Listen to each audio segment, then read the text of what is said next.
Information age کے معزز ناظرین کو نعیم کی طرف سے السلام علیکم۔ معزز ناظرین، افغان طالبان اور امریکہ کے درمیان جو صلح ہوئی اس کو پوری دنیا میں کافی پذیرائی حاصل ہوئی ہے، لیکن معزز ناظرین، طالبان کے ساتھ صلح کے بعد خواتین کا کیا ہوگا؟ ان کے خدشات و تحفظات اس معاملے میں بہت زیادہ بڑھ گئے ہیں۔ معزز ناظرین، آج کی اس دلچسپ ویڈیو میں ہم آپ کو خواتین کے تحفظات کے متعلق انفارمیشن دیں گے، لیکن اس سے قبل جن لوگوں نے ہمارے چینل کو سبسکرائب نہیں کیا ان سے گزارش ہے کہ ہمارے چینل انفارمیشن ایج کو سبسکرائب کر لیں اور بیل آئیکن کو پریس کر لیں تاکہ ہر نئی آنے والی ویڈیو فوری آپ تک پہنچ سکے۔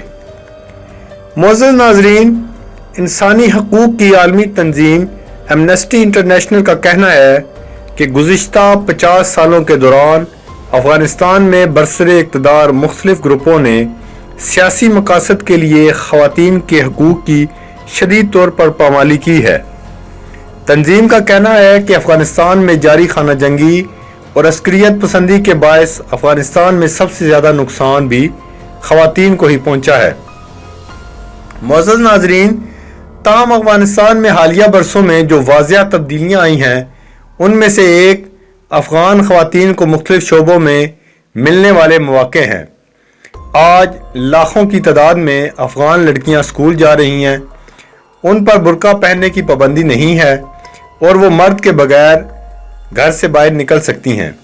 اس کے علاوہ وہ آج کی افغان خواتین ڈاکٹر، استاد، صحافی، بینکار اور وکیل کے طور پر خدمات سر انجام دے رہی ہیں، بلکہ پارلیمنٹ میں موجود ہیں اور افغانستان کے نئے آئین میں خواتین کو مساوی حقوق حاصل ہیں۔ دوسری جانب آج سے 17 برس قبل طالبان کے سابقہ دور اقتدار میں لڑکیوں کی تعلیم پر پابندی تھی۔ کسی محرم کے بغیر ان کا گھر سے نکلنا قابل سزا جرم تھا۔ یوں طالبان کے دوبارہ اقتدار میں آنے کی صورت میں بہت سی خواتین میں اپنے حقوق کے حوالے سے خدشات پائے جاتے ہیں۔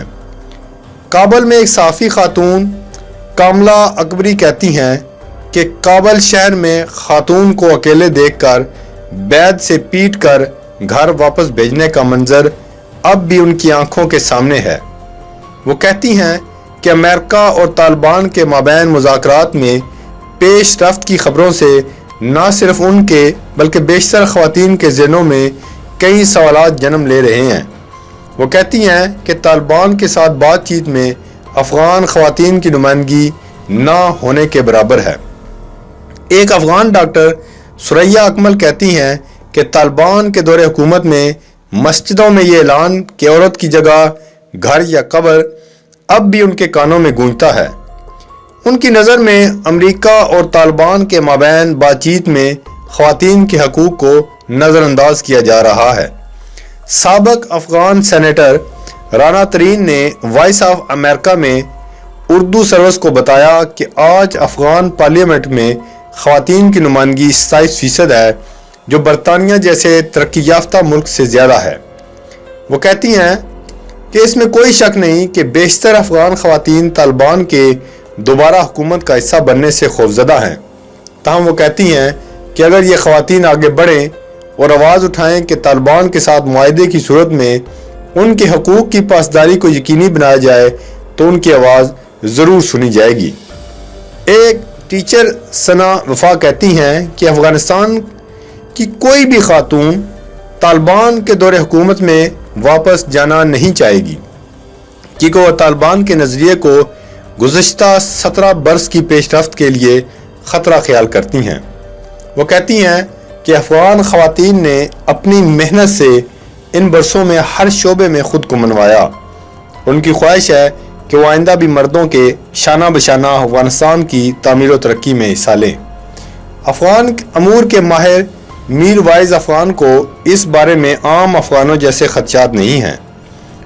ان کا کہنا ہے کہ 17 برسوں کی جنگ اور افغان عوام کے رویے کے باعث طالبان کی سوچ میں تبدیلی آئی ہے۔ انہیں یہ اندازہ ہو چکا ہے کہ 2001 سے پہلے کا طرز حکومت نہیں چل سکے گا۔ انہیں امید ہے کہ وہ ماضی کی غلطیاں نہیں دہرائیں گے۔ تاہم افغان طالبان کے ترجمان نے ایسوسی ایٹڈ پریس کو ایک انٹرویو میں بتایا کہ افغانستان میں اسلامی ریاست کی تشکیل ان کا بنیادی ہدف ہے۔ امریکہ اور طالبان کے درمیان مذاکرات کا دوسرا دور رواں ماہ قطر میں متوقع ہے۔ یوں سوال یہ ہے کہ طالبان کا اسلامی ریاست کا تصور 17 برس کے پہلے تصور سے کتنا مختلف ہوگا۔ معزز ناظرین، بہت سے عام افغانوں کی ترجیح کم سے کم قلیل مدت میں تشدد میں خطر خواہ کمی ہے۔ اس کا اندازہ ہمیں آنے والے ہفتوں میں ہو جائے گا، کیونکہ موسم بہار میں گرم موسم عموماً لڑائی کے موسم کا اعلان ہوتا ہے۔ معزز ناظرین، آج کی یہ ویڈیو یہیں تک۔ مزید معلوماتی ویڈیوز کے لیے ہمارے چینل کو سبسکرائب کریں، اور اگر آپ کو یہ ویڈیو اچھی لگی ہے تو لائک کریں اور زیادہ سے زیادہ شیئر کریں۔ شکریہ۔ اللہ حافظ۔